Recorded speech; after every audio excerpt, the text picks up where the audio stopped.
দিগন্ত বিস্তৃত সবুজের সমারোহ, রহস্য আর রোমাঞ্চের হাতছানি সুন্দরবন।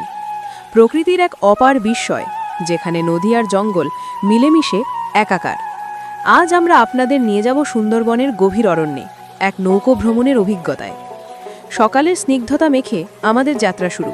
নদীর দুধারে ম্যানগ্রোভ গাছের শ্বাসমূলগুলো যেন প্রকৃতির এক অনন্য স্থাপত্য। এই নীরব পরিবেশে শুধু নৌকার চলার মৃদু গুঞ্জন আর পাখির কিচিরমিচির শব্দ। প্রতিটি বাঁকে লুকিয়ে আছে নতুন কোনো দৃশ্য, নতুন কোনো অনুভূতি।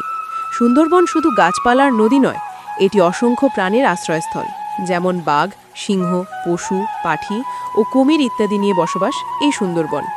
এবার আমরা প্রবেশ করছি বনের আরও গভীরে, সরু খালের পাশ দিয়ে। এখানে সূর্যের আলোও যেন পৌঁছাতে ভয় পায়। চারপাশের নিস্তব্ধতা এক অন্যরকম অনুভূতি তৈরি করে। এই নীরবতা জানান দেয় আমরা প্রকৃতির খুব কাছাকাছি। সুন্দরবন মানে রয়্যাল বেঙ্গল টাইগার। যদিও বা বাঘ দেখা ভাগ্যের ব্যাপার, তবুও তার উপস্থিতি এখানে প্রতি মুহূর্তে অনুভব করা যায়।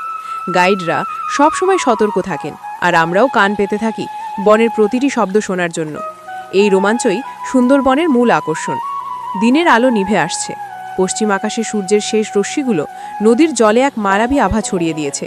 এই অসাধারণ সৌন্দর্য আমাদের মনকে ভরে দিয়েছে এক অনবিল শান্তিতে। সুন্দরবনের এই ভ্রমণ শুধু একটি যাত্রা নয়, এটি প্রকৃতির সাথে একাত্ম হওয়ার এক বিরল অভিজ্ঞতা। সুন্দরবন তার অপার সৌন্দর্য আর রহস্য নিয়ে সবসময় আমাদের হাতছানি দেয়। প্রকৃতির এই দানকে রক্ষা করা আমাদের সকলের দায়িত্ব। ভিডিওটি ভালো লাগলে খাইয়া কামনাই চ্যানেলের পাশে থাকার অনুরোধ রইল। সবাই ভালো থাকেন এই আশা করি।